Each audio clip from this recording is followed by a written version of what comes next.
आज हम एक बहुत ही खास कहानी में उतर रहे हैं। ये कहानी किसी युद्ध या राज्याभिषेक की नहीं, बल्कि सीखने की है। ये उस पल की कहानी है जब अयोध्या के राजकुमार राम ने महल के ऐशो आराम को पीछे छोड़ा और एक छात्र का जीवन अपनाया। और ये सिर्फ एक राजकुमार के स्कूल जाने की कहानी नहीं है। हमारे पास जो स्रोत हैं वो इस घटना को एक बहुत बड़े परिप्रेक्ष्य में रखते हैं। मतलब ये एक आदर्श की स्थापना की कहानी है। ये दिखाने की कहानी है कि ज्ञान का मार्ग वो राजसी सत्ता के मार्ग से भी ऊंचा और ज्यादा जरूरी क्यों है। बिल्कुल, और यही बात मुझे सबसे ज्यादा दिलचस्प लगी। तो आज हम इन्हीं स्रोतों के आधार पर यह समझने की कोशिश करेंगे कि ये फैसला क्यों और कैसे लिया गया, महल से गुरुकुल तक की वो यात्रा कैसी थी, और सबसे जरूरी, एक छात्र के रूप में श्रीराम का व्यवहार हमें आज भी क्या सिखा सकता है। ये एक ऐसी यात्रा है जो बाहर से ज्यादा अंदर की ओर होती है। एक राजकुमार से शिष्य बनने का सफर। तो चलिए इस कहानी के पन्ने पलटते हैं और समझते हैं कि कैसे एक राजकुमार ने दुनिया के सामने एक आदर्श शिष्य होने की मिसाल कायम की। तो कहानी की शुरुआत होती है अयोध्या के राजमहल से। माहौल शांत है, सब कुछ सामान्य चल रहा है, और तभी कुलगुरु वशिष्ठ का आगमन होता है। स्रोत में एक बहुत सुंदर लाइन है कि उनके आते ही पूरा महल एक दिव्य प्रकाश से भर गया। ये सुनने में बहुत काव्यात्मक लगता है, लेकिन क्या इसका कोई गहरा मतलब भी है? हाँ, इसे सिर्फ एक सुंदर वर्णन मानकर आगे बढ़ जाना एक भूल होगी।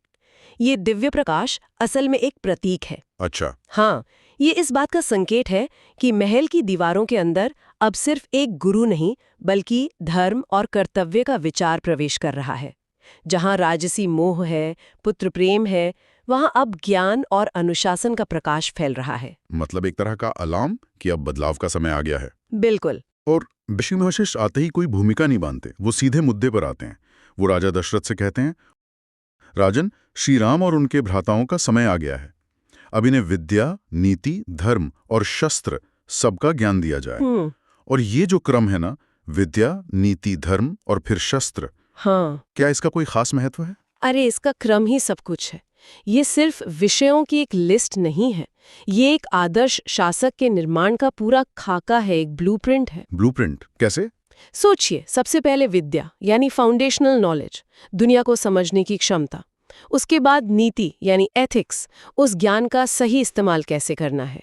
फिर आता है धर्म, यानी आपका उद्देश्य क्या है, आपका कर्तव्य क्या है। और इन सब के बाद सबसे आखिर में आता है शस्त्र, मतलब शक्ति सबसे आखिर में। बिल्कुल। संदेश साफ है, शक्ति उसी के हाथ में होनी चाहिए जिसके पास ज्ञान, नैतिकता और धर्म की समझ हो। बिना इन तीनों के शक्ति तो विनाशकारी हो सकती है। ये तो आज के नेतृत्व के लिए भी बहुत बड़ा सबक है। ये सुनकर राजा दशरथ का हृदय भर आता है। स्रोत कहता है कि उनकी आंखों में आंसू आ गए। एक पिता के तौर पर अपने बच्चों को, खासकर श्री राम को, खुद से दूर भेजने का विचार ही उनके लिए बहुत मुश्किल था। यहाँ एक राजा और एक पिता के बीच का द्वंद्व साफ दिखता है। बिल्कुल। और यही इस क्षण की सबसे बड़ी परीक्षा है। दशरथ का निर्णय हमें सिखाता है कि एक अच्छे शासक के लिए व्यक्तिगत मोह से ऊपर राष्ट्र और धर्म का कर्तव्य होता है। वो एक पिता के तौर पर दुखी हैं, लेकिन एक राजा के तौर पर वो जानते हैं कि ये शिक्षा जरूरी है। उन्होंने अपने पिता के प्रेम पर राजा के कर्तव्य को प्राथमिकता दी। हाँ, और यही राजधर्म है। और सिर्फ पिता ही नहीं, माँ का दिल भी उतना ही व्याकुल है। माता कौशल्या की आंखें भी नम हैं। वो श्री राम को गोद में उठाती हैं और कहती हैं, हे नंदन, अब तुम्हें दुनिया को सिखाना है कि सच्चा धर्म क्या है। इसमें बहुत कुछ है। ये सिर्फ एक माँ का दिलासा तो नहीं लगता। नहीं, बिल्कुल नहीं। ये कौशल्या की गहरी समझ को दिखाता है। वो जानती हैं कि उनका पुत्र कोई साधारण बालक नहीं है। वो उनके अवतार के उद्देश्य को समझ रही हैं। वो ये नहीं कह रही कि बेटा तुम जाकर सीखो, वो कह रही हैं कि तुम्हें दुनिया को सिखाना है। अच्छा। तुम्हारी शिक्षा सिर्फ तुम्हारे लिए नहीं है, तुम्हें तो अपने आचरण से पूरी दुनिया को धर्म का सही मार्ग दिखाना है। और ये कर्तव्य अब उन राजकुमारों पर भी आ गया था। उनकी विदाई की तैयारी इसी कर्तव्य का पहला अध्याय थी, है ना? बिल्कुल, यहीं से उनकी असली शिक्षा शुरू होती है, गुरुकुल पहुंचने से भी पहले। स्रोत हमें सुबह के उस दृश्य में ले जाता है। महल के सुनहरे शिखर चमक रहे हैं और चारों भाई राजसी वस्त्रों की जगह सादे पीले वस्त्र पहने हुए हैं। हाँ, हाथ में ग्रंथ और कमर में कमंडल। ये सिर्फ एक यूनिफॉर्म पहने जैसा नहीं था, ये एक बहुत बड़ा बदलाव था। ये एक पहचान का विसर्जन है। पहचान का विसर्जन?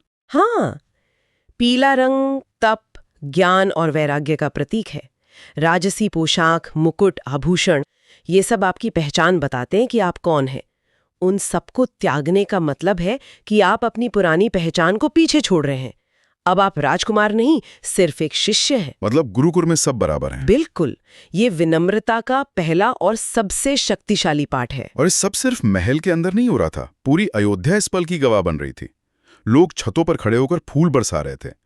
स्रोत में एक बहुत दिलचस्प बात लिखी है कि लोग आपस में कह रहे थे, धन्य हैं हम कि भगवान स्वयं हमारे नगर में गुरुकुल शिक्षा का उदाहरण बनने जा रहे हैं। वे दुखी नहीं है कि उनके राजकुमार जा रहे हैं। नहीं, बल्कि वे इस घटना के महत्व को समझकर गर्व महसूस कर रहे हैं। ये प्रजा की परिपक्वता को दिखाता है। वे इसके गहरे आध्यात्मिक और सामाजिक महत्व को समझ रहे हैं।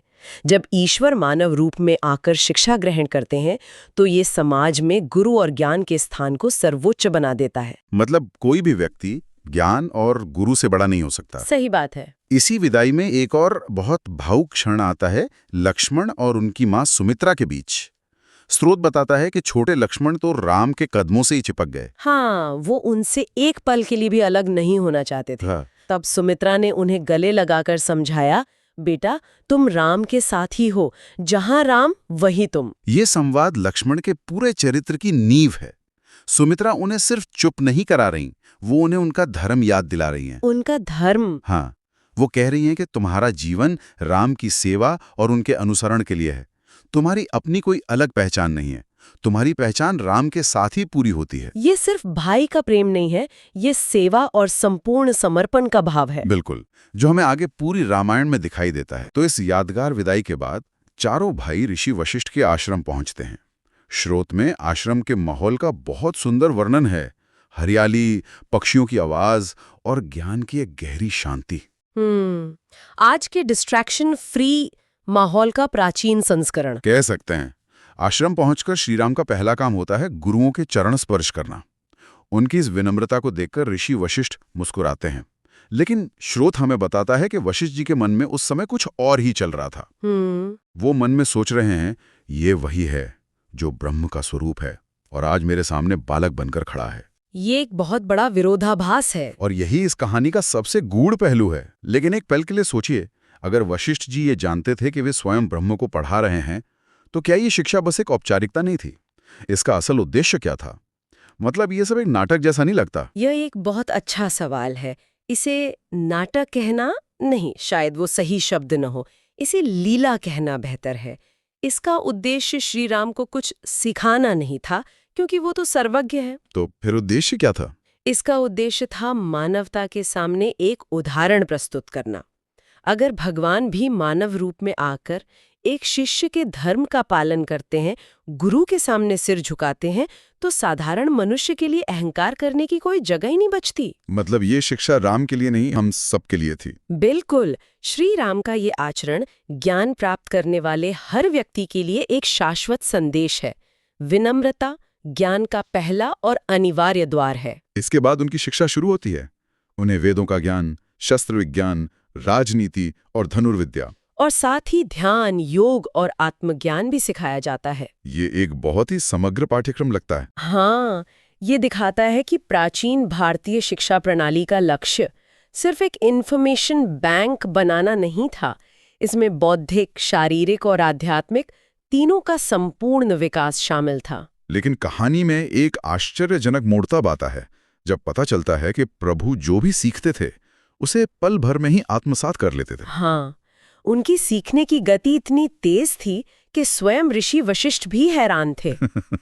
उन्होंने राम से कहा भी, राम तुम तो जैसे पहले से ही सब कुछ जानते हो। और इससे भी ज्यादा महत्वपूर्ण श्री राम का उत्तर है। हाँ, उनका जवाब तो अविश्वसनीय है। मतलब सारी प्रतिभा का श्रेय गुरु को दे देना। आज के सेल्फ मेड जमाने में ये सोचना भी मुश्किल है। वो मुस्कुराते हैं और बड़े विनम्र स्वर में कहते हैं, गुरुदेव आपका आशीर्वाद ही तो मेरा ज्ञान है। और यही एक आदर्श शिष्य का शिखर है। यह सिर्फ विनम्रता नहीं है, ये एक तरह का आप कह सकती हैं इंटेलेक्चुअल सरेंडर है। इंटेलेक्चुअल सरेंडर, हाँ। आज की दुनिया में जहाँ हर कोई एक्सपर्ट बनना चाहता है, जहाँ लोग अपने ज्ञान का प्रदर्शन करते हैं, वहाँ ये विचार ही क्रांतिकारी है। सब कुछ जानते हुए भी अपनी सफलता और अपने ज्ञान का पूरा श्रेय अपने गुरु को देना। ये मानना कि आपका अपना ज्ञान सीमित है। बिल्कुल, श्री राम का ये एक वाक्य हमें सिखाता है कि सच्चा ज्ञान व्यक्ति को विनम्र बनाता है, अहंकारी नहीं। तो जब हम इस पूरी चर्चा को समेटते हैं तो कुछ बहुत गहरी बातें सामने आती हैं। पहली तो ये कि कर्तव्य व्यक्तिगत भावनाओं से हमेशा बड़ा होता है, जैसा हमने राजा दशरथ के उदाहरण में देखा। दूसरी और शायद सबसे महत्वपूर्ण, विनम्रता की शक्ति। हाँ, राजकुमारों का राजवस्त्र त्यागना और श्रीराम का सब कुछ जानते हुए भी गुरु को श्रेय देना, ये सिखाता है कि ज्ञान के मार्ग पर अहंकार सबसे बड़ी बाधा है। और तीसरी बात, एक आदर्श स्थापित करना। श्री राम का पूरा गुरुकुल प्रसंग ये सिखाता है कि एक लीडर का काम सिर्फ आदेश देना नहीं, बल्कि अपने आचरण से समाज के लिए एक मानक तय करना होता है। तो अगर हम आज के संदर्भ से जोड़ें तो ये आज के लीडर्स और छात्रों के लिए भी उतनी ही प्रासंगिक हैं। सही बात है। आज की दुनिया में जहां ज्ञान और शक्ति तो बहुत है, लेकिन अक्सर विनम्रता और कृतज्ञता का अभाव दिखता है। श्री राम की कहानी हमें ज्ञान और शक्ति के साथ विनम्रता का संतुलन सिखाती है। एक अच्छा लीडर या एक अच्छा छात्र वही है जो शक्तिशाली होने के साथ साथ विनम्र भी हो और अपनी सफलता का श्रेय उन लोगों को दे जिन्होंने उसे सिखाया है। बिल्कुल सही। उनकी क्षमताओं का जिक्र आया तो मुझे गुरुकुल में हुई धनुविद्या प्रतियोगिता की याद आ गई। स्रोत की ये बात मुझे बहुत दिलचस्पी लगी कि जब श्री राम ने धनुष उठाया तो सिर्फ इंसान ही नहीं, देवता भी आकाश से ये देखने लगे। ये कोई स्कूल का स्पोर्ट्स डे नहीं था। नहीं, ये एक कॉस्मिक इवेंट जैसा लगता है। हाँ, क्योंकि सबको अंदाजा था कि कुछ असाधारण होने वाला है। वर्णन भी बहुत काव्यात्मक है। श्री राम ने तरकस से सिर्फ एक तीर निकाला। सिर्फ एक? हाँ, सिर्फ एक। उसे धनुष पर चढ़ाया और छोड़ दिया, और वो एक ही तीर हवा में घूमता हुआ एक एक करके सारे लक्ष्यों को भेदता चला गया और अंत में धरती को प्रणाम करके वापस तरकश में आ गया। ये तो किसी भी तर्क से परे है। तो इसका असली मकसद क्या था? सिर्फ प्रतियोगिता जीतना? नहीं, बिल्कुल नहीं। अगर हम इसे बड़ी तस्वीर से जोड़कर देखें तो ये पहली बार था जब उनकी अलौकिक क्षमताओं का गुरुकुल में एक सार्वजनिक प्रदर्शन हुआ। अच्छा, ये एक संकेत था। हाँ, और इसी घटना के बाद ऋषि वशिष्ठ ये घोषणा करते हैं, यह कोई साधारण बालक नहीं, यह तो धर्म की स्थापना के लिए अवतरित भगवान है। तो ये उनके अवतार होने की एक तरह से औपचारिक पुष्टि थी।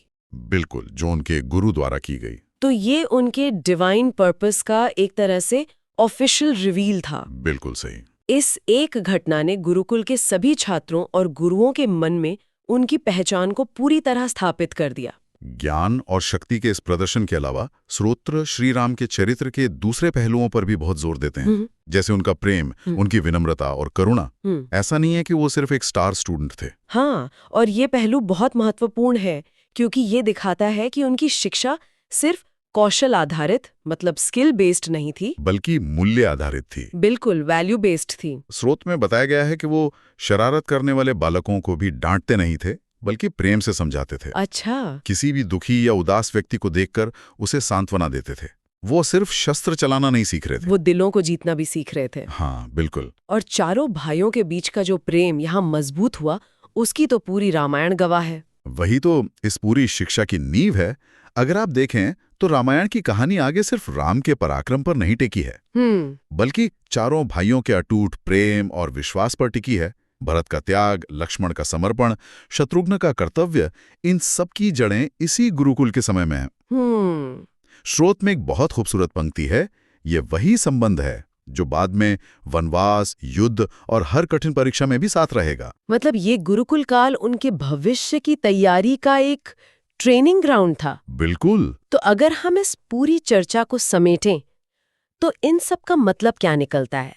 ये गुरुकुल का समय सिर्फ कुछ विषय सीखने के बारे में नहीं था। नहीं, ऐसा लगता है ये एक आदर्श मानव, एक आदर्श भाई और एक आदर्श राजा बनने की पूरी प्रक्रिया थी, जिसे उन्होंने दुनिया के सामने जी कर दिखाया। आपने बिल्कुल सही सारांश दिया। ये एक नियंत्रित वातावरण में चरित्र निर्माण की प्रक्रिया थी। तो आज हमने श्री राम की गुरुकुल शिक्षा के बारे में जो स्रोत देखे, उनसे ये साफ है कि ये उनके जीवन का एक बुनियादी दौर था।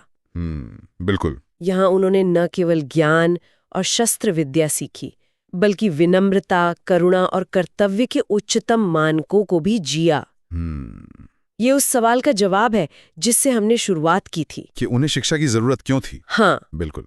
ये दिखाता है कि कैसे एक संरक्षित और अनुशासित वातावरण में मिली शिक्षा व्यक्ति को भविष्य की अप्रत्याशित चुनौतियों के लिए तैयार करती है। और उनकी परीक्षा तुरंत होने वाली थी। सही बात है। उन्होंने यहाँ जो कुछ भी सीखा, चाहे वो शस्त्र विद्या हो या आत्मनियंत्रण, वो सब कुछ उनके अगले अध्याय यानी ऋषि विश्वामित्र के साथ यात्रा और राक्षसों के साथ पहले संघर्ष में कसौटी पर खरा उतरने वाला था। हाँ, गुरुकुल का वो शांत जीवन अब खत्म होने वाला था। और यहीं हम आज की इस चर्चा को एक विचार के साथ समाप्त करते हैं। जी। स्रोत बताते हैं कि श्री राम की अगली यात्रा विश्वामित्र के साथ एक युद्ध की ओर ले जाने वाली थी। तो सोचने वाली बात यह है हाँ। कि गुरुकुल में सीखा गया ज्ञान और आश्रम का वो शांतिपूर्ण जीवन किसी को वास्तविक दुनिया की क्रूरता, उसकी राजनीति और नैतिक दुविधाओं का सामना करने के लिए कैसे तैयार करता है। ज्ञान को अमल में लाना मतलब उसे एक्शन में बदलना। शायद वही सबसे बड़ी परीक्षा है।